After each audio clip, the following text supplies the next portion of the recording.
morning and welcome to this Money Control live stream. A brand new week. I'm Nandita Khemka and you're watching Opening Bell. Of course, it was a washout week for the markets last week.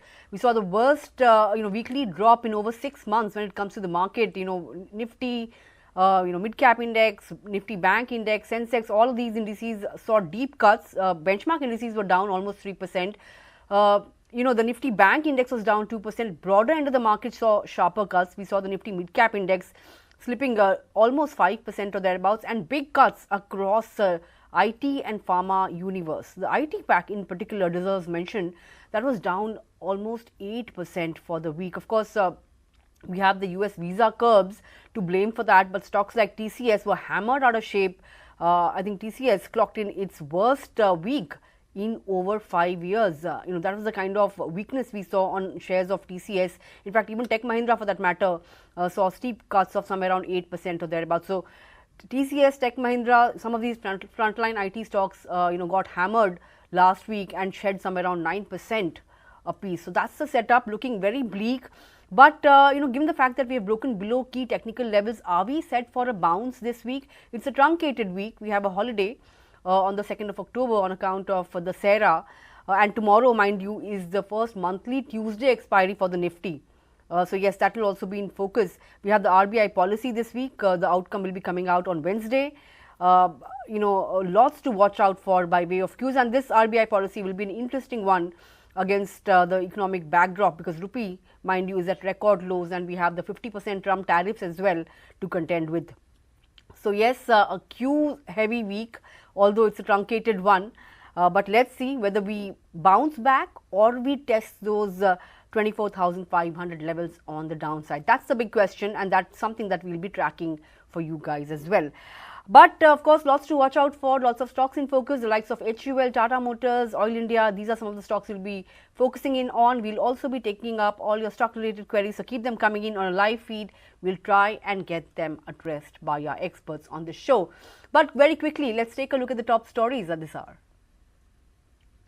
Wall Street ended higher on Friday after inline inflation data after 3 days of weakness. Core PCE inflation comes in line with expectations at 2.9%. However, the S&P 500 snapped out of a 3-week gaining streak, I beg your pardon.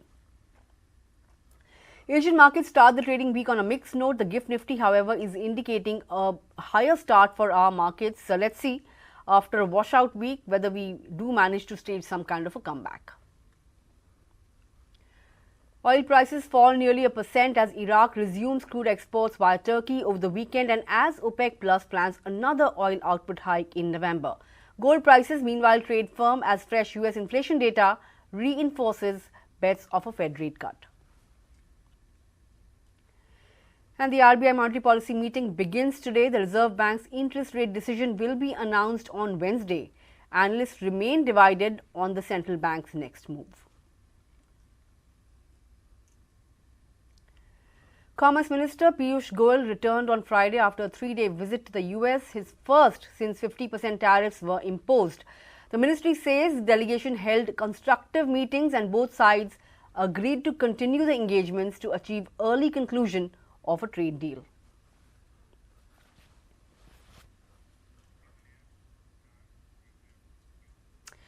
All right, those were the top stories at this hour, but taking a look at the cues for trade, as I was mentioning, it was a washout week for the market, worst weekly fall in over 6 months, and key indices lost 3%. The mid-cap index or the broader end of the market saw sharper cuts.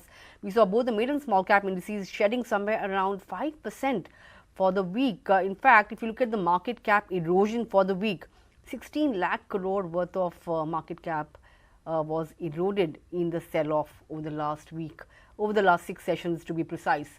All the sectoral indices were in the red. Nifty IT was down 8%. That was the biggest laggard last week. TCS saw its worst weekly drop in over 5 years, down 9% for the week. It was in fact the worst weekly fall for the entire Nifty IT index in 6 months. Coforge, mid-cap names also took a sharp beating.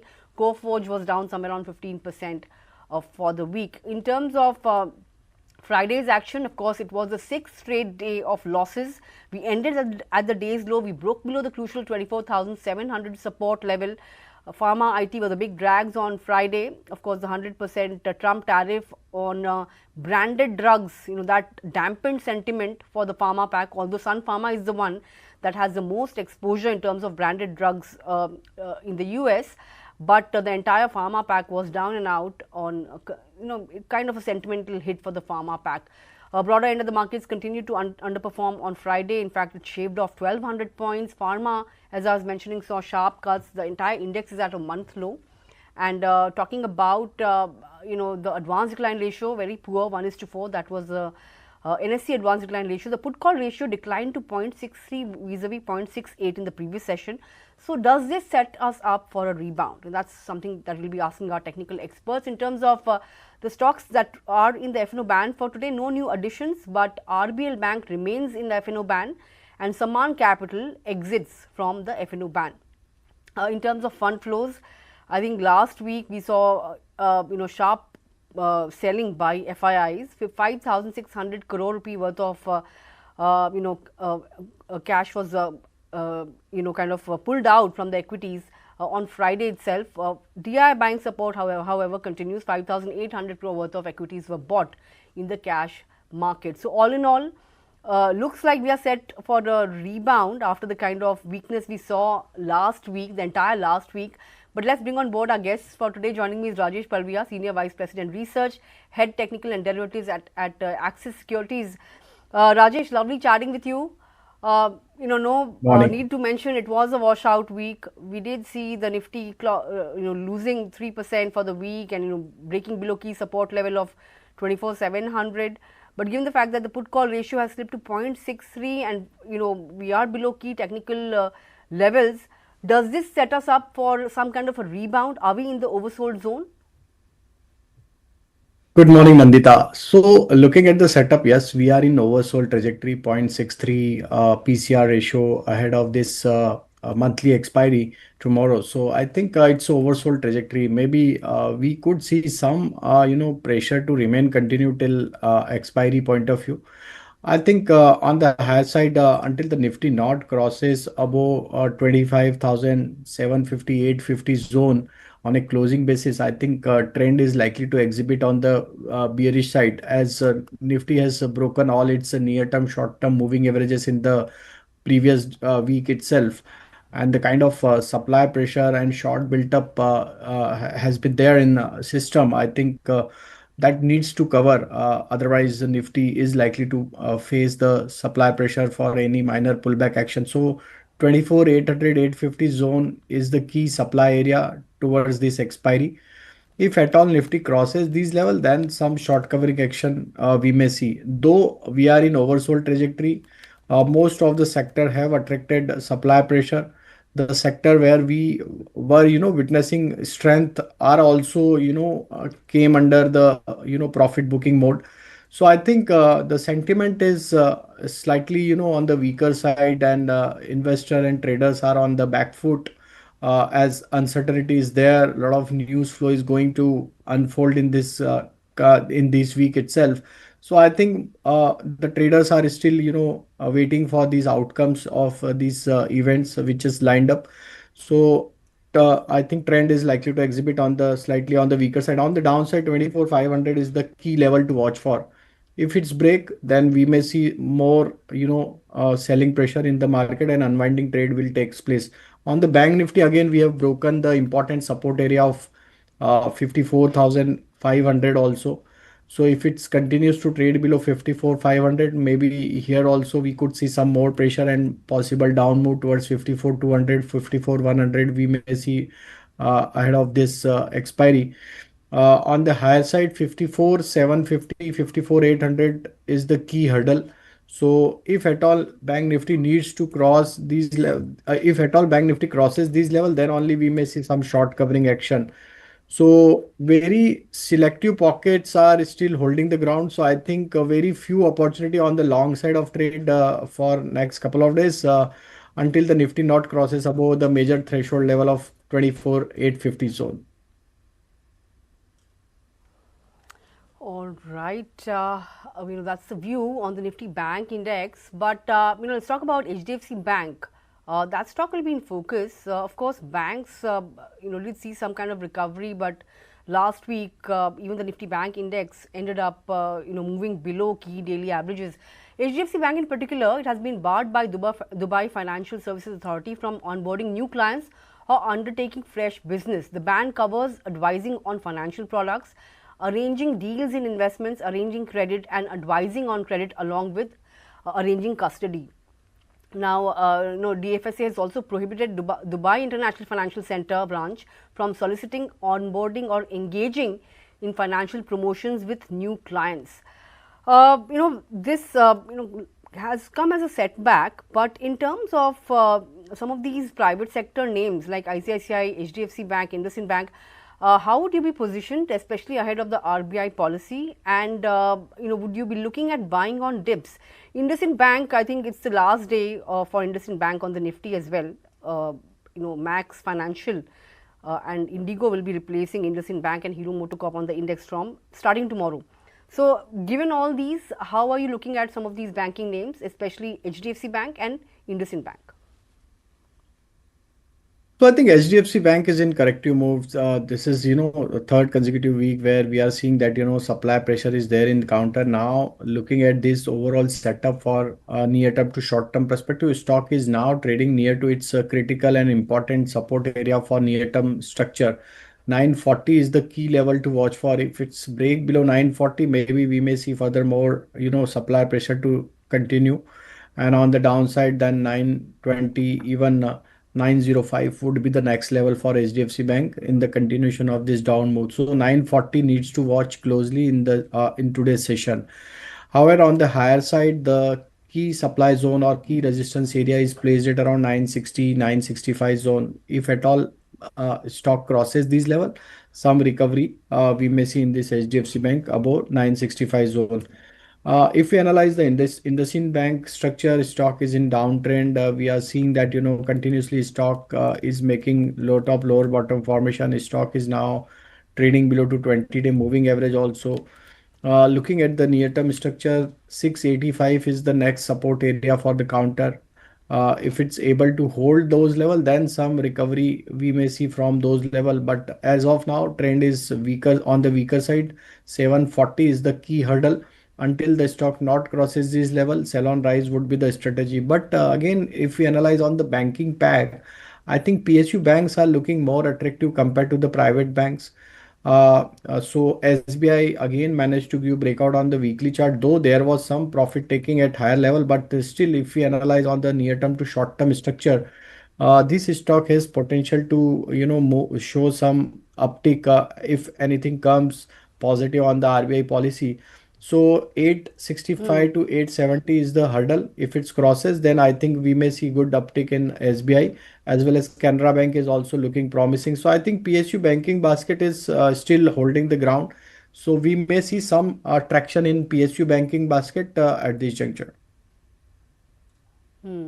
Okay, expect some traction in the PSU banking lot. Just about a couple of minutes to go for the markets to open. By the way, in the pre-open, I can see green ticks on the screens. The Nifty up somewhere around 70 points or thereabouts in the pre-open session. Let's hope we kind of build some strength if we open in the green. But very quickly, your recommendations for the day before the markets open, Rajesh?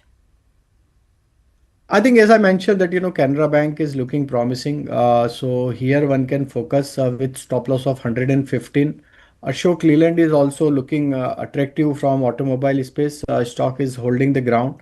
I think if it's able to defend 137, 138 zone, this stock has also potential to continue furthermore upside towards this expiry. 146 to 148 would be the target. So Canara Bank and Ashok Leyland, these two stocks, one can focus for intraday perspective. Okay, those are the stocks to keep on your radar from an intraday perspective. Hold that thought, Rajesh. Just about a minute to go for the markets to open. Lots of stocks will also be in focus, the likes of Tata Motors. A couple of developments there. The UK government has agreed to support a cyber attack hit JLR with loan guarantee of 1.5 billion pounds. So that's one stock that has been focused. Of course, there's some management changes as well there. So keep that stock on your radar. The stock did see some green on Friday after it said that it has got its systems up partially after the cyber attack. So this stock will be in focus. Let's take a look then what the first ticks are looking like. It's a 50-point uptick on the index. 24,700 is back on the charts. Sensex up somewhere around 160 points or thereabouts. Mid cap index taking the lead at the moment, 0.5% up on the mid cap index, up somewhere around 250 points or thereabouts.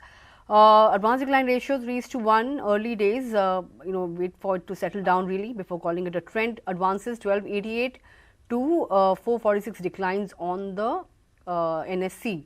In terms of Bank Nifty, mildly in the green, 54,400, holding on to that level. But let's talk about some of the other sectors then, and which are taking the lead right now. Remember last week, most of the sectors ended in the red, led by IT and pharma. Today, IT, limping back really, 0.6% kind of gain coming in there. Pharma index mildly in the green, but all the sectors at this juncture are trading with gains. The auto pack, it's up 0.5%. Metals also up almost 0.2%. FMCG extremely flat, but with the green ticks. Realty also saw very sharp cuts last week, but that index is up somewhere around 0.7%. Oil and gas index up 0.4%. So overall, it is a positive start, as we were talking about it earlier as well. We are in the oversold zone, so some bit of bounce was warranted this Monday. And of course, FMCG as we speak has slipped into the red. But let's talk about the individual movers then. Hindustan Unilever, that's the top Nifty laggard. It has come out with its second quarter update, and it does expect growth to be near the flat line or in low single digits for the second quarter. Now, they are anticipating some kind of recovery from November, but of course, some bit of an impact will be seen given the fact that the GST rate rejig has come through, but that would lead to some bit of delay in purchases, or kind of change in the rates, the packaging, etc., that will come by in some time, which is why they have said that they are expecting Q2 growth to be near the flat line or in single digits. That stock is up down almost 2%. Aside of that, you have some other names like Nestle that are among the laggards. Tata Consumer also in the red. ITC in the red. So FMCG is a drag this morning. Maruti Suzuki is another one. The stock has seen good up move since the August 15th announcement of the GST rate rejig, but some bit of profit taking there, 1% down on Maruti. L&T, HDFC Bank also 0.5% down. HCL Tech, SBI Life, HDFC Life, these are some of the other laggards. What's doing well are the likes of Bharat Electronics, Eternal, M&M, Tata Steel, Geo Financial, Tata Motors as well, up on the back of some bit of positive news. Infosys from the IT pack doing well, and so is Wipro. But IndusInd Bank is also in the green as we speak. But let's talk about HUL in particular. Stock is down somewhere around 2%. The update, the second quarter update hasn't really been very enthusing, but that I think that was highly anticipated anyway. But what are your thoughts? FMCG names haven't really fired up, so to say. Rajesh, what should you do with the likes of an HUL and ITC now? I think HUL still in the downtrend, and if we look at the near-term, short-term structure, this is the fourth consecutive week where we are seeing that stock is making lower high-low formation, which is a sign of sustained supply pressure in the counter. Stock has broken all its near-term, short-term moving averages. So I think trend is likely to exhibit further on the weaker side as the stock is trading below to 24.85. I think we may see further more supply pressure, and maybe stock can slide further to 24.20 kind of level on the downside. So I think one can wait, let the supply pressure to settle down at certain level.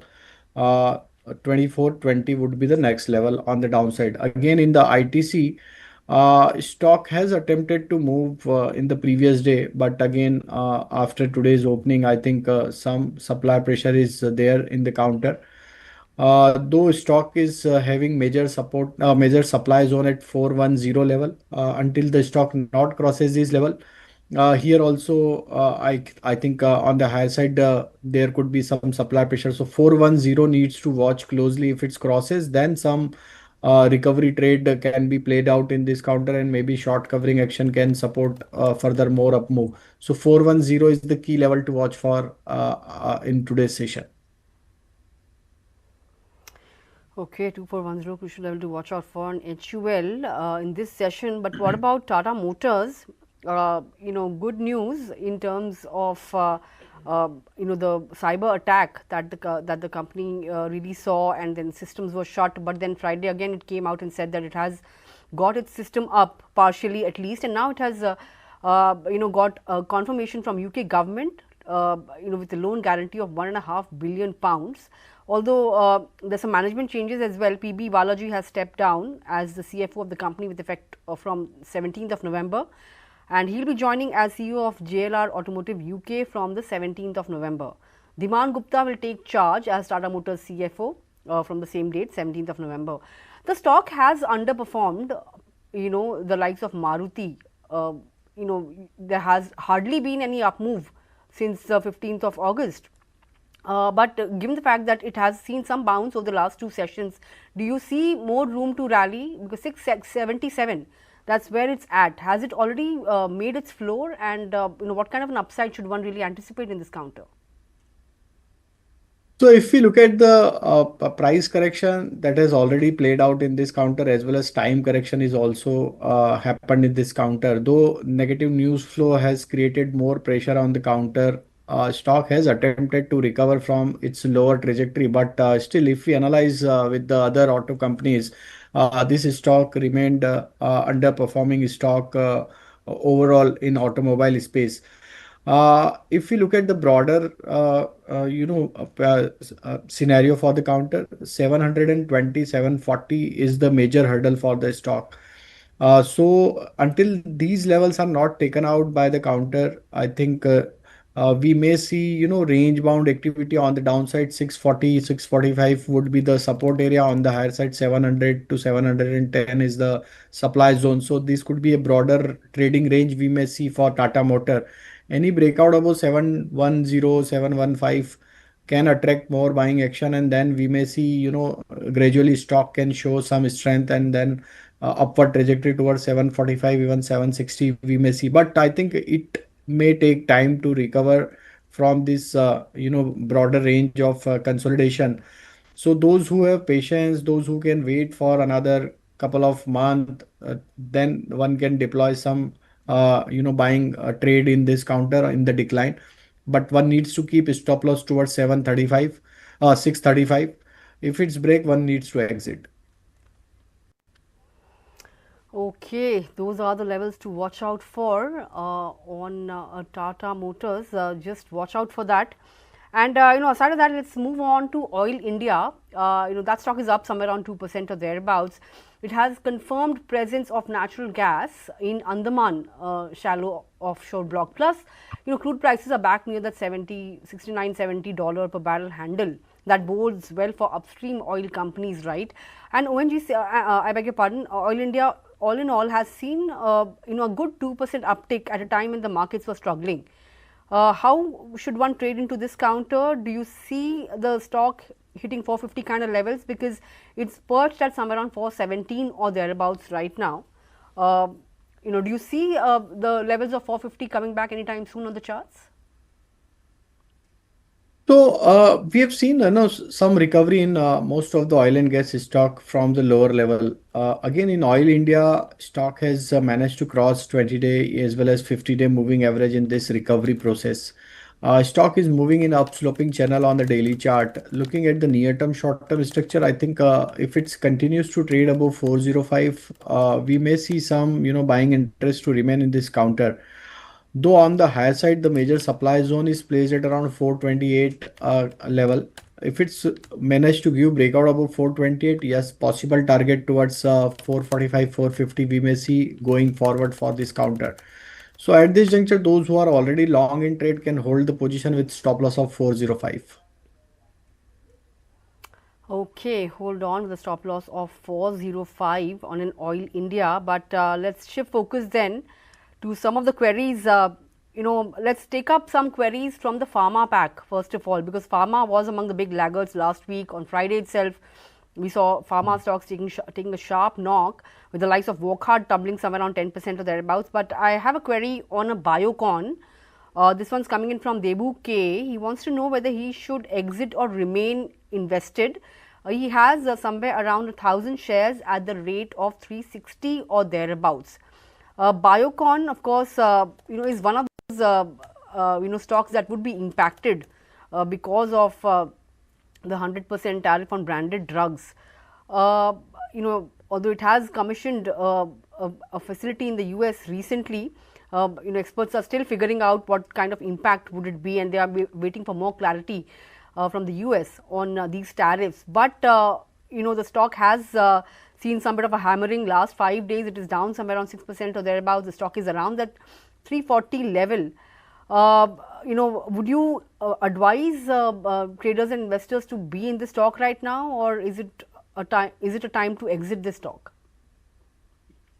So we have seen, significant supply pressure in this counter post this tariff, announcement came last week. So looking at the near-term, short-term structure, there is a breakdown in this counter, and now stock is approaching towards the crucial and critical support area of on the near-term chart. So which is around 330 zone.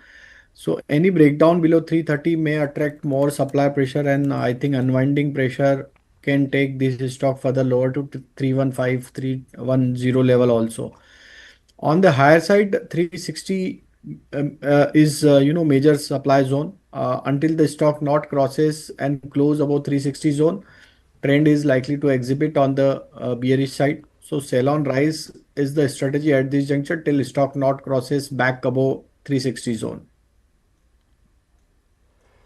Okay, that's the view on Biocon. Hope that answers your query. But let's talk about Bajaj Finance as well. The next query coming in from Naveen wants to know what are the entry levels for a Bajaj Finance. The stock hit a fresh 52-week high recently. It's perched at somewhere around 990 or thereabouts. In the last 1 month, the stock has rallied 13%. Although of course after the correction that we saw in the market recently, it has also lost somewhere around 2%. The correction has been fairly measured. But should one wait for dips to get into this counter, or would you say that the risk reward at this level is also looking fairly attractive? So I think overall structure for Bajaj Finance is on the bullish side. The stock is still holding, despite of this volatile market, stock is still holding about 20-day moving average. The kind of rally which we have already witnessed in this counter in last couple of weeks, I think strength is likely to remain in this counter till stock is trading above 970. Trend is bullish for the counter. Risk reward is in favor now, as stock has already shown some corrective move from the recent high.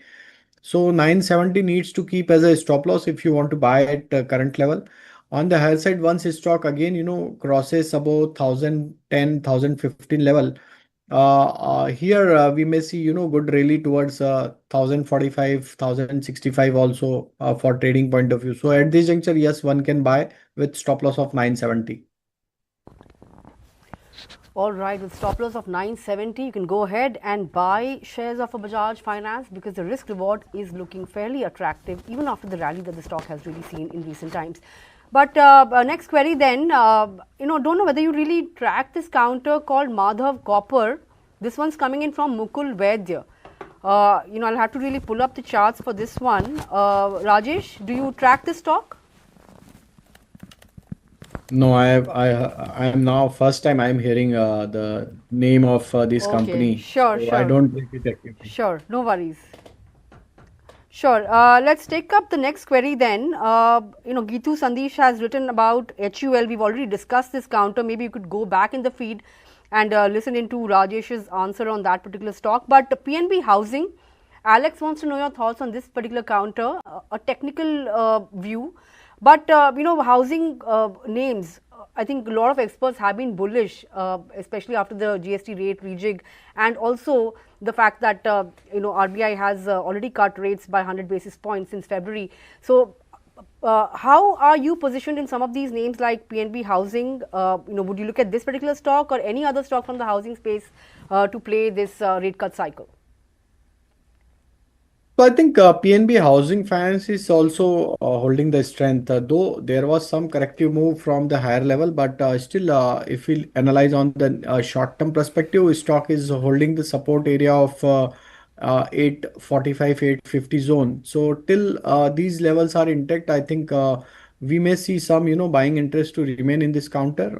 Though on the higher side, 900, 910 are the supply zone. Once stock crosses those levels, I think here we could see some rally towards 960 also. So PNB Housing Finance is looking promising.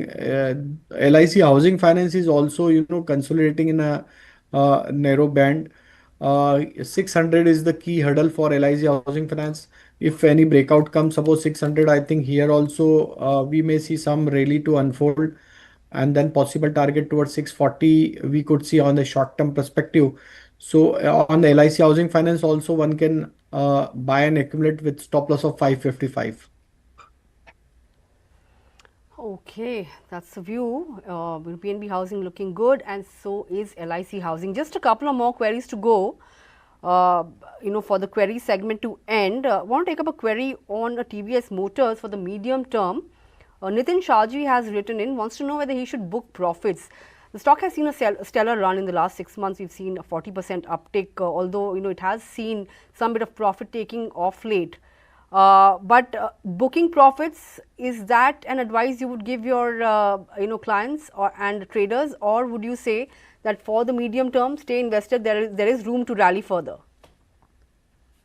So overall trend is bullish, and whole auto space is also showing buying interest. So I think my advice would be to remain invested in this counter till this stock not breaks below 3360 level.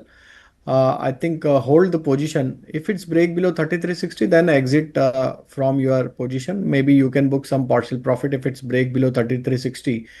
However, on the higher side, 3480 is the hurdle. If it crosses those level, then 3600 would be the next target for the counter. So I think trail stop loss toward 3360 and hold the position.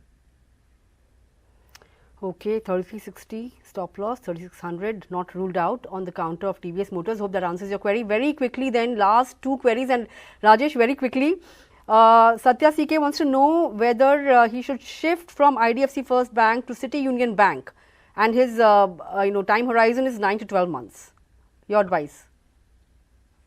Yeah, I think yes, he can shift to City Union Bank. As if we analyze both the stock structure, City Union Bank is looking more promising, and I think here we can see a target towards 240, 250. On the downside, 195 needs to keep as a stop loss. Okay, hope that answers your query. Last query for the day then. This one's coming in from S. Tyagarajan. I would like to take, he's sent in two queries, but I would just, I just have enough time to take up one query. It's on Time Technoplast. Wants to know your long-term advice on this particular counter. The stock, is down somewhere around 11 to 12% in the last 5 sessions itself. Stock has been in a downtrend if you look at the last 1 month chart as well. But today the stock is in some bit of traction. How would you really look at this particular stock from a long-term perspective? I think hold the position as overall structure is bullish. Some profit taking at higher level is happening, but I think till stock is trading about 200 level, trend is on the bullish side. Once stock crosses about 230 level, we could see a higher trajectory towards 260, 270 also. So overall structure is bullish. Some consolidation is happening. Keep stop loss towards 205 and hold the position. All right, got your point. Hold the position. That's the call. Hope that answers your query on Time Technoplast. But that's all the time we have for our query segment for today. Rajesh, would like to thank you for taking out time and joining in and sharing your thoughts. As always, look forward to our next interaction as well. Have a great trading day. And of course, happy Navratri to you. I'll see you, of course, Happy next week. Navratri to you also. So wishing you a very, very happy festive season. Same to you, same to you. Thank you. On that note, to take a look at the market, holding on to those initial gains, we are clutching on to the 24,700 mark. Broader end of the markets are, gaining strength up in excess of 0.5%. The breadth is also looking fairly positive. 2:1, that's the NSE advanced decline ratio. The Nifty Bank index has also picked up some traction. So that's good news. We have the RBI policy later this week. 54,500 is back on the charts for the Nifty Bank index, crucial level. Let's hope we manage to sustain these levels. But on that note, let me bring on board a big market voice for today. We have a guest joining us right here in the studios with us for a change and not on the Zoom link. Joining me is Nikhil Khandelwal, MD of Systematix Group. Nikhil, lovely chatting with you. Lovely having you right here in our studios with us. Tell us, what are your thoughts about what's been happening in the market? September was turning out to be a very good month, contrary to what really happens in September. But last 1 week, the pace of downtrend has been quite alarming. We've given up almost all of those gains. Of course, focus is on all the tantrums that Trump is throwing. First IT, then pharma. He's training his guns on us, despite that camaraderie he had with PM Modi on his birthday. Why are we focusing so much on the US-India deal right now, given the fact that domestically things are firing up? We had the GST rate rejig, and the impact of tariffs on our GDP was supposed to be somewhere around 4/10 or 40 or 50 basis points as per experts. So why so much focus on US-India deal, and why is it dampening sentiment so much? No, I think you're right.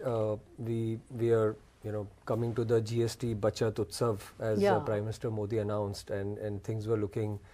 And things are looking, I think from a domestic consumption viewpoint, we are actually entering into a phase, and especially during this festive period, we are entering into a phase where the consumption, the domestic consumption pace is only going to ramp up, right? So I think while all of that positive was getting built in, the fact is that India has a significant stake as far as the technology sector in US is concerned. And the India is also one of the largest export of products from India is pharmaceuticals. So technology and pharmaceutical sector both saw significant news coming over the last couple of weeks. So if you check numbers, India has about $85 billion of product exports from India to US, while we have close to about $150 billion of IT services exports to US. So the numbers are quite, it's significant in the context of what Trump has announced as far as the H-1B visa regulation and the increase in the pricing is concerned. The technology sector also happens to be close to about 10 to 11% of the index. So given the magnitude of what has happened now, how much impact it will have on an individual company or so will be a company-to-company analysis, but it was not that Indian IT sector was in the best of the phase anyways. And the prices were taking a hit, the margins are at all-time low as far as the technology sector is concerned, and now comes this, right? So I think this is a significant impact on the overall sentiment as far as services exports. It also has a potential impact on the GDP. So definitely those things are playing in the minds of long-only investors, especially FIIs, who have further accelerated their sale in the Indian market. So you're right. I mean, September started on a good note. It felt like even the FII data was actually positive. But this kind of punches keep on coming, and this is quite significant.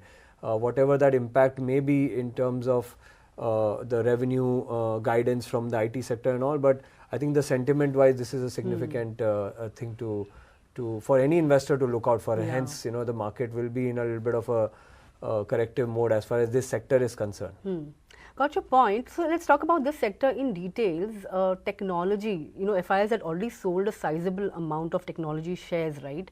Now, with the visa curves and also the clarification that it's not an annual charge, it's a one-time charge.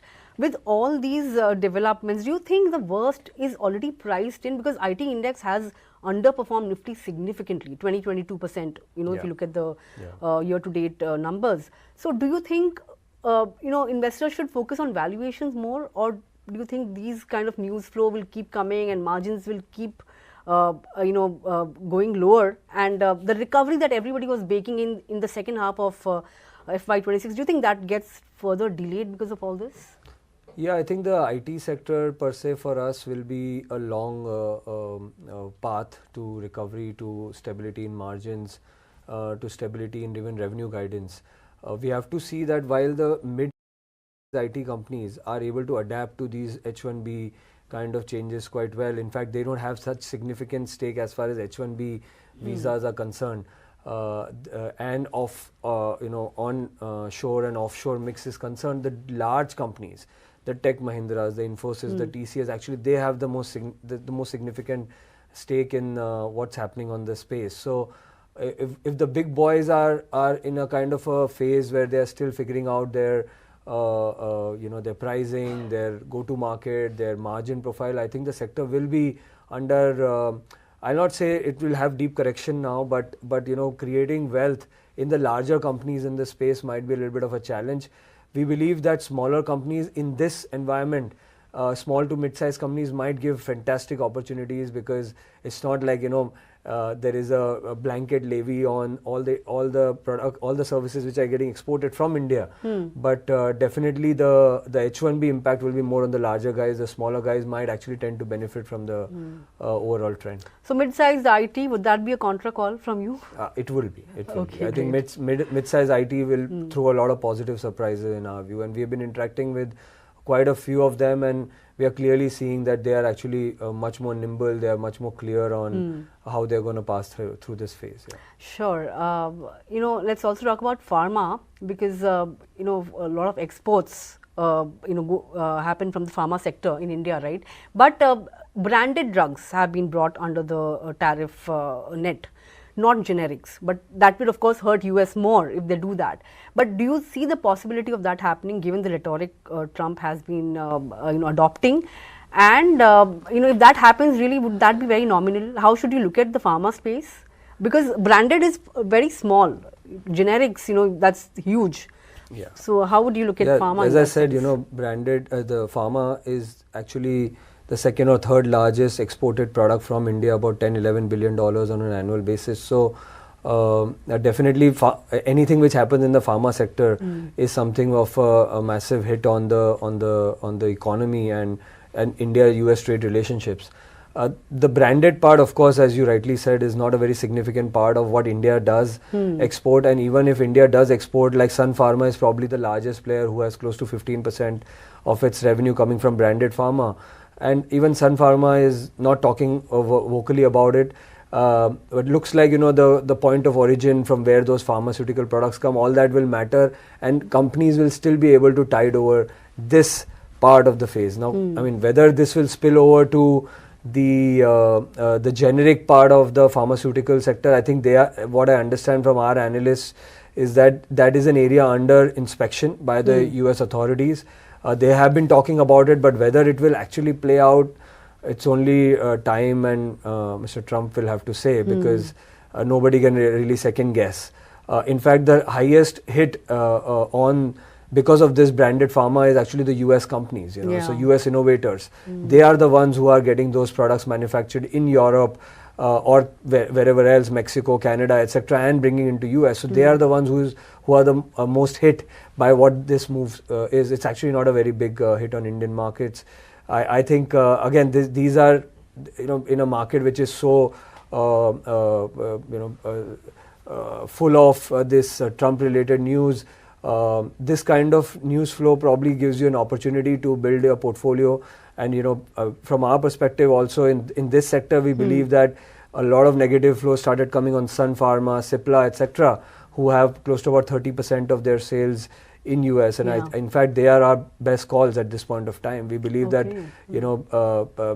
going all the way to the generic route is going to be even more dangerous road for Trump to go. So from that perspective, these two companies actually show significant value.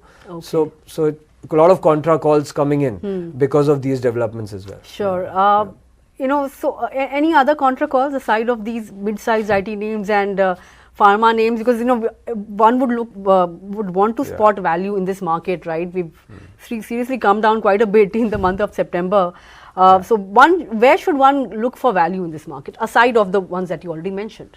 No, so I think over the past month or so, we have been, we even came out with a note on the banking space, and in fact we have been tracking what's happening on the consumption, the GST front, Prime Minister Modi talking about Make in India, the repo rate cuts happening, so the interest rate cycle going down, and we saw that there's a great opportunity to build a strong portfolio in the financial space. And within the financial space, as we started to dissect data, we saw that probably the biggest value is sitting in the PSU banks. And over the past almost 4 weeks, we have been probably the loudest voice talking about why PSU banks need to be in your portfolio. These banks have grown over the past year faster than the private banks. They are actually having as strong a balance sheet as the private banks. They are actually going to see margin sustenance or margin improvement in an environment where private banks are likely to see margin pressure. And value-wise, they are available at half or probably 1/3 of the price. So that's where our contra call has been. It's actually not so much of a contra call. At that point of time, it seemed like, but looks like the market is already seeing a bit of rally in the PSU stocks over the past few weeks. So yeah, I mean, that's a pack which we strongly believe. The larger banks there, the Bank of Barodas, the PNBs, the Bank of Indias, so all of that is where you can play the consumption as well as the capex theme of India at a much better value. Sure. Also the fact that there's a proposal to increase FIR limit in some of these, the PSU lot, right? So that's also boded well for the PSU banking sector as a whole. But since we're talking about banks, what are your thoughts about what the RBI is likely to do this time? Because there's a deep divide, a lot of factors to take into consideration. People are saying that, RBI may take a wait and watch approach just like Fed did. And some are of the view that, this is the time to actually dole out another cut because of inflation comfort that we have. Which camp are you in? No, I think directionally it is going to be, I think the interest rate scenario is going to go south. We really don't know what's going to happen this week. I think there is a divide.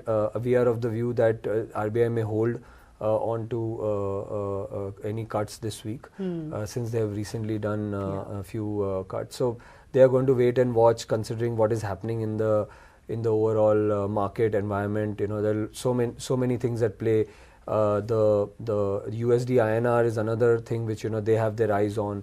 So combination of those factors, I think the directionally we will be seeing INR, the repo rate cuts happen. But from our perspective, I think it may or may not happen this week. Okay, may or may not happen this week. Of course, all eyes will be on that. Wednesday is when the D-Day is. Of course, we'll be getting you live coverage on that. So don't forget to tune in for that. But Nikhil, in portfolios, what should the tilt be right now? Should one, have a large cap tilt, or should one look at value in mid cap more? I mean, in terms of portfolio construct, which way should one tilt? No, I think these are interesting times, and I'll say from a portfolio construct, I think 50 to 60% needs to be large cap. And in India, you cannot outperform your portfolio without having a mid and small cap weightage. So I think, but given the value which has started to come in certain sectors, like we spoke, in BFSI, in pharma, in technology, and even in few other sectors, large caps have started to show significant potential for wealth creation. So in our view, it is 50 to 60% of the portfolio will be large cap, and the 40% will be small and mid cap. And I think from an overall portfolio construct, a large part of the portfolio needs to be domestic consumption dependent. There is of course, a lot of talk about, and a lot of stocks have shown run up. But whether it's make in India, or it's make for India, or it's consumption in India, I think these trends are something which we need to have in our portfolio. This is now going to be a 5 to 10 year theme. The kind of money which has come in the hands of the consumer is unprecedented. In the environment where the interest rates are going down. From a staples to discretionary to even the Autos. online, even in the online companies like the Eternals, Yeah. the automotive companies. I think there is even the financials. So there's a lot of way to play this space, and we need to build a portfolio around this category for sure. And I think last time we interacted, we spoke about discretionary, autos, etc. What about high growth companies like Zomato's, the way you mentioned? Would you be comfortable with the valuations? Do you see room for more growth? Actually, valuation is definitely reaching a point where you start to feel a little bit of discomfort. But these companies are changing the trajectory of growth. They are building in new areas of growth quite rapidly. These are these are going to be the platforms to play the mass consumption space. So I'll say you need to have these companies in your portfolio. We understand that the valuation may be a little bit ahead of the real earnings. So maybe the portfolio may not be too heavy on a company like Eternal, but definitely Eternal needs to be in your portfolio, and so would be a peer like Swiggy For that matter. Yeah. Sure. And of late we've seen, since you mentioned Make in India, a lot of government deals for some of these names like HAL, etc. Railways also have once again come back on track, so to say. If you see the last 2-3 weeks, have execution concerns taken a backseat, and are valuations now looking okay, or do you think they are still looking expensive? Because order books are swelling, but the main concern was execution, right? Is that, or has that really taken a backseat? Is the market right in ignoring that? You're talking about railways? Railways and defense both. And defense both. No, so I think within the government capex infrastructure, the larger theme, there are things which are happening poles apart. So we are tracking the railway sector. I think the railway sector for the last 12 to 15 months has seen almost negligible order flow from government.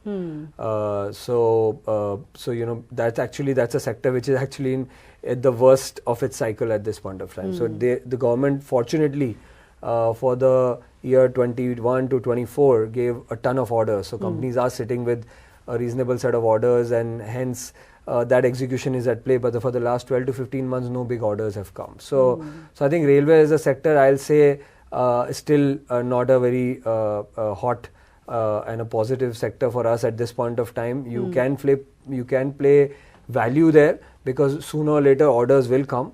But it's a very heavy government dependent order inflow sector. On the defense, aerospace, and what's happening on that category across the board, whether it's small, medium, large companies, the government investments, their commitment, their payments to these firms is actually quite strong. And I think that space is rightly outperforming the broader markets. If you see the defense space, it is one of the 3-4 sectors which have outperformed the market, actually shown green in the past 12 months. So that's rightly because of the action which is happening on the ground, which is big orders coming to the Indian companies, lot of global partnerships happening courtesy the government support, and I think that trend is expected to continue. Okay, so that's the story when it comes to defense. But last question really, Nikhil, we're seeing primary market hustling and bustling with activity, right? This week itself 21 new issues are opening. We have Tata Capital, PhonePe, all these companies coming out with the IPOs pretty soon. At a time when the markets are really cautious, secondary markets are really cautious, we're seeing correction again, but the spirits in the primary markets are fairly high. That doesn't really happen very often. We see companies getting jittery. Yeah, in the April to June quarter, we saw that, right? Absolutely. Yeah. So, but now, of course, there's renewed optimism, despite the fact that secondary markets are taking a backseat.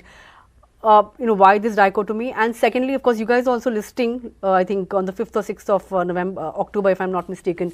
What's your post-listing roadmap looking like? Right. No, so we are already listed on BSE. We are listing on NSE, on the 6th. So looking forward to it. But to answer your larger question, it's a very interesting market. The GDP numbers are showing a level of strength, while the global macros are all over the place. Our INR USD is at an all-time low. So a lot of variances in the market, But what's one constant thing which is, just ballooning month on month is the domestic capital flows into long only investors' hands, which is mutual funds, AIFs.